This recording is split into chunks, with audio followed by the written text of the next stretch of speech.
moment at present? I think we have to get a little bit out of the weeds, get out of the trees in the forest, so to speak. Iran has declared an economic war on the world by reneging on opening the Straits of Hormuz, which they agreed to 3 months ago on April 7th for a ceasefire, which they never adhered to. And it is really high time for my country, for Europe, and for England to join what is a defensive war to forcefully reopen the Straits of Hormuz, an international waterway, because the implications of not allowing an international waterway to be open and to be closed by the world's leading state sponsor of terror year in and year out, as stated by my State Department, is increasing the chances of not only war in the Middle East, but the Chinese are watching. And that means they are thinking about closing the Straits of Taiwan. And that is really where the West, America, might get caught up in a major world war. And if they think that America and the West and Europe does not have the resolve to open an international waterway, this is much bigger than just the Middle East. And I think the president hopefully is coming to the realization that you cannot negotiate with Shiite jihadists as you do with other adversaries, as he did in real estate transactions in the States. They have a clear 47-year history. They practice something called tadiyah. That's the Arab word for it, even though they speak mainly Farsi. And they won't adhere to an agreement. Now, what is tadiyah? It's religiously approved assimilation. In other words, for religious purpose, you can lie. And we need to think about just taking a step back of what this war is. Iran was a second stage cancer, and they were definitely going to be on a path that everybody would believe they have nuclear weapons. So when you go that's very heavily disputed, isn't it? I don't think it's heavily disputed. I've been an expert here on the Middle East, advising Congress, State Department for decades on this. It is not really disputed of what they've been doing. They've broken the Non-Proliferation Treaty year in and year out. So were they, in your view, were they successfully hiding a great deal of what they were doing? Because the country at a certain point, not that long ago, was flooded with investigators, wasn't it? Observers. No, so it was not. So I had a front row seat in the Senate to the 2015 JCPOA, the Joint Comprehensive Plan of Action. And in that, we unfortunately agreed that there were no inspectors, no American inspectors at all, and the IAEA inspectors were not allowed to go to military sites, which is exactly where they would create weaponization. Iran has perfected enrichment. They have enriched to 84%. You don't need more than 3.67% for civilian use. We know they've done that. They've done that clandestinely. And they have the means to deliver a nuclear weapon. They have ballistic missiles. The only thing they haven't perfected is the weaponization. And so that is one part here of what's going on. From my country's point of view, they have also killed thousands of Americans between themselves, IEDs in Iraq, and terror throughout the world through their proxies. Thousands have been injured, and they are a menace to the world, and they're part of an axis of aggression that is part of North Korea, Russia, and China. You said a moment ago that that Donald Trump has been learning. I'm paraphrasing you a bit, so correct me if I'm misrepresenting you, but has been learning the hard way that Iran isn't the same as a real estate deal. Dealing with Iran isn't the same as a real estate deal that you might make in the United States or elsewhere in the world. Has he been naive here in thinking he could wage this war the way that he has? Well, if he's naive, Democratic and Republican administrations have been naive because they've all been trying to deal with Iran this way and hoping that they will get reciprocity for what I'll call appeasement. And that is because we expect that when you extend a carrot, you're going to receive in return somebody realizes that you want to work with them. You may not be friends.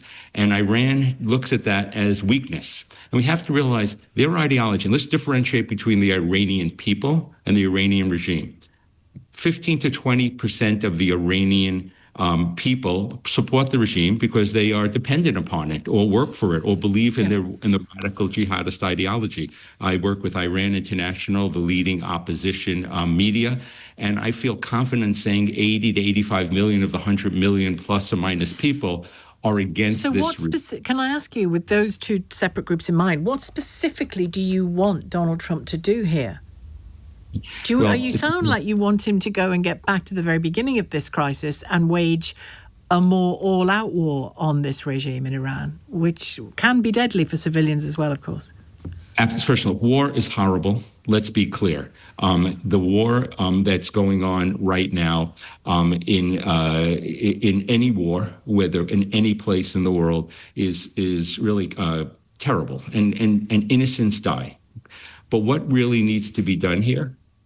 What really needs to be done is that you have to say, how can we deal with the Middle East? How can we stabilize the Middle East? And the only way to do that, and it's a very hard reality, the only way to do that is regime change. And regime change can be done without boots on the ground. It does not have to be done like what was done in Iraq. So you're saying up the military aggression? No, it's not. What we should do is collapse their economy, go back to economic fury, close the waterway. They were very close to imploding their whole oil infrastructure because they had no place to take oil out and store it anymore. And then those wells start falling apart. Isn't the problem here? I mean, you're setting out a fairly clear view of who Iran are, the regime, the mistakes that Donald Trump has made. He has gone back and forth so often, hasn't he? First of all, he said it was regime change, urging Iranians to go onto the street and reclaim their country. Then he went back on that and he says the war is over, the war is not over, we're negotiating, we're not negotiating.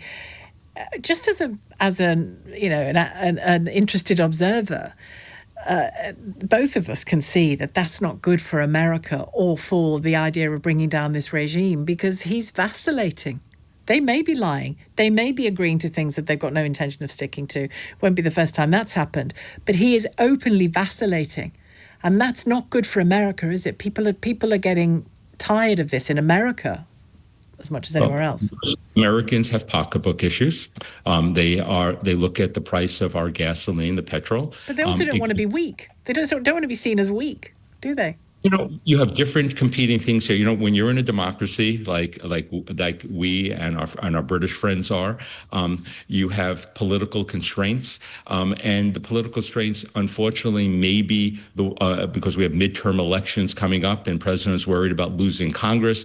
These things are there. I want to get back to your point about the American people.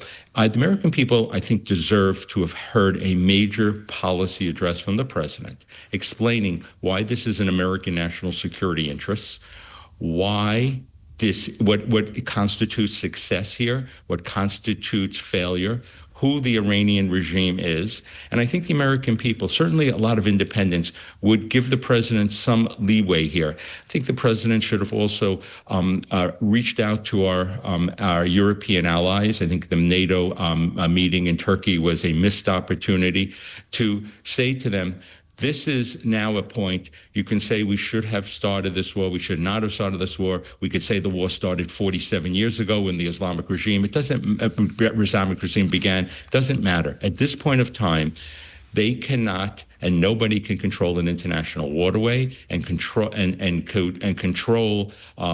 25% of the fossil fuels of the world. Now, we don't need to put any boots on the ground. You can, over time, ask the American people, ask our allies for patience, treat each other with respect, and to make a plan at this point of time. You can't go back and finger point what you should or should not have done, and I can make a case for being done. But I do believe that once the decision was made that regime change was not the goal, that was the time that the Iranians believed that they are going to win. And that was a major mistake. Again, time. We are on Western time. We want quick decisions. Elections keep coming up. They are on Persian time. Iran will fight to the death. The regime will fight to the death. Yeah, because their ideology, these are people who have hegemonic ambitions, and they are true believers, but not the vast majority, as we said, of the Iranian people. Donald Trump, as you know, constantly goes back and forth on this. He's a peacemaker. He doesn't like war, and he hates to see young people dying. And I think he means that when he talks about young people dying. And yet on this war, the truth is, even people like Joe Biden's son are making jokes at Donald Trump's expense that he has won this war, lost this war, won this war, lost this war. There's no Nobel Peace Prize coming, is there? Because he's starting to look like he's making a mockery of America. Surely you can see that I hear what you say about the Iranian regime 100%, but he's more than mishandled this, hasn't he, Donald Trump? So what we have here, and I think what's lost again, is there has been unbelievable tactical, I didn't say strategic, achievements. What has been done by my country in reducing militarily and economically. Well, militarily and economically, which has created an amazing opportunity for us to support the Iranian people. And if the Iranian people, if we help them fight against the IRGC that's there, they would have to look internally. That is the number one thing, as you've alluded to, that it's about survival. If we challenge their survival, they do not believe that that this air campaign could destroy them. They don't believe the economic campaign can destroy them. What they do know is the Iranian people can overthrow them. And that is why we need to empower the Iranian people over time. And we should have been doing this for a long time ago and explained it, as you said, it has not been explained correctly. Let's hopefully have another conversation soon about how you do that, because that's not easy to do, is it, empowering the Iranian people? Ready. Are you ready? I must leave it there. I must leave it there for now. Thank you very much indeed to Dr. Eric Mandel, Director of MEPIN, a Middle East political